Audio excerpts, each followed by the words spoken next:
Hello friends, I am Manish Anand.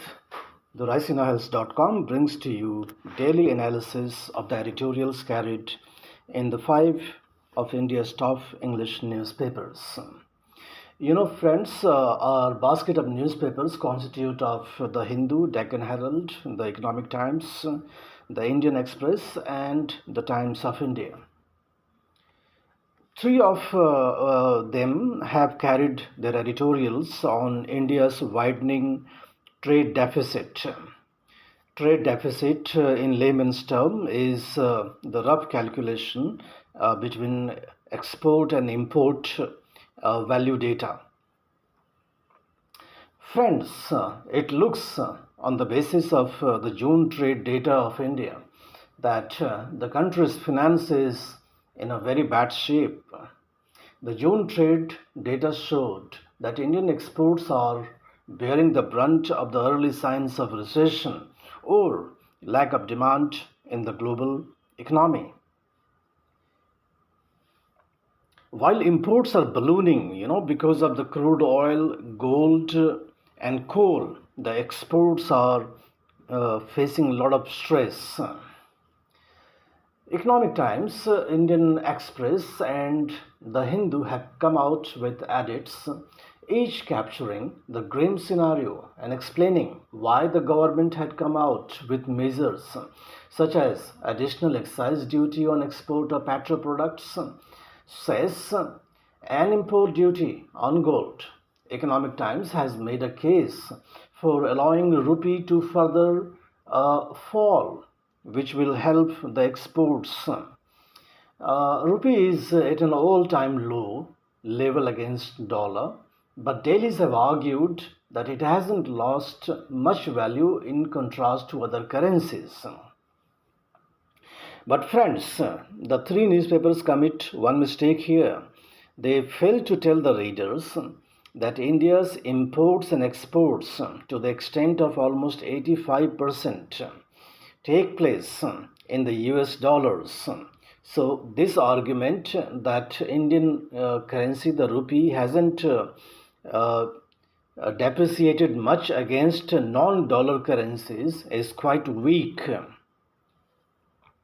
So basically, the line of argument favors the exporters while forgetting to mention that a weaker rupee will hit the poor, the low income, and the middle income people much harsher. Friends, these three newspapers also don't give us an assessment that why the basket of Indian export remains same as it had been 5 years back or 10 years back, that we don't have new products which may have demand inelasticity in the global economic order, which may provide cushion to India's export potential. For instance, we are lagging behind even Bangladesh in export of textile products, and that is definitely not something which anybody can be proud of. So that means that our industries are somewhat not scaling up or not adopting technologies adequately enough as per the changing demands of the global economic order. The Indian Express has grimly taken note of projection by experts that India's current account deficit, which was 1.2% of the GDP last year, may go beyond 3% in the current financial year.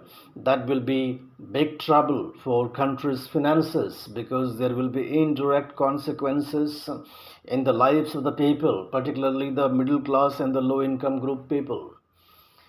Culprits, the Indian Express has stated, in the widening trade deficit are crude oil, which jumped 94%, gold, which was up by 170%, and coal, which was more by 242%.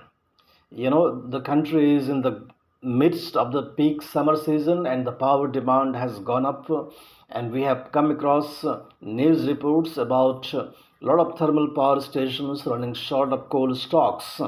So in that context, India ramped up its import of coals from the global market, while the coal prices in the global market have been at record high.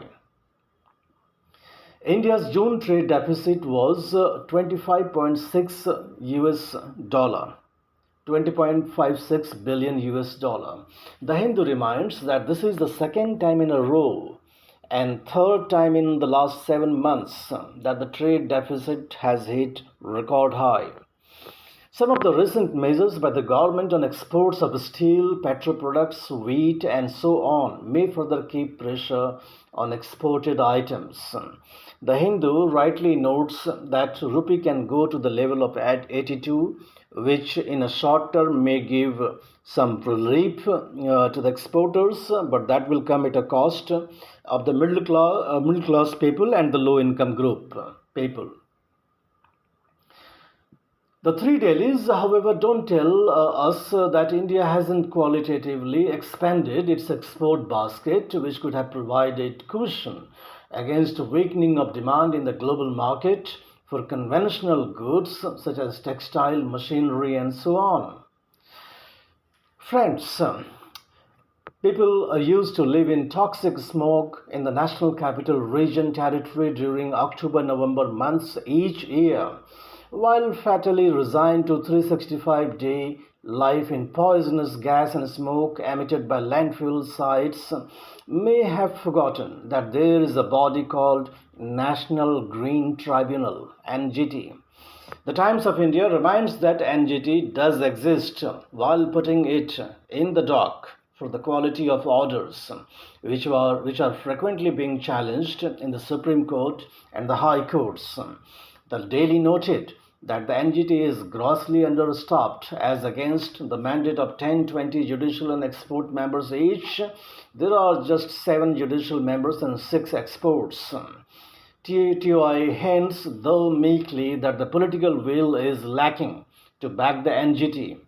In fact, green lobbies have evidently gone in hibernation since construction in the Himalayas, sand mining, felling of trees are now the norms of the day despite a regular occurrence of landslides in the hills. Since the outbreak of the COVID-19, the Chinese President Xi Jinping for the first time went outside the mainland and visited Hong Kong, where Beijing has unleashed unprecedented jailing of dissenters, political activists, against the promises made to England that for 50 years the city will continue with its democratic norms and civil freedoms during transfer of power in 1997. Deccan Herald quotes Jinping's remarks during his visit to Hong Kong, such as, quote, "The city has risen from the ashes," unquote, and, quote, "became truly democratic after coming under the control of patriots," unquote. Hong Kong's contribution to Chinese GDP has slumped from 18% to 2%, and Deccan Herald noted that that must be the cost of Beijing's patriotism. So friends, this was our daily analysis of the editorials carried in India's top 5 English newspapers. There were some other editorials also in those papers, but they did not merit our attention. So how did you find our analysis? That you can comment in your feedback, and it will be great if you can share your feedback as well as the link with your friends, besides subscribing to the channel. Thank you so much.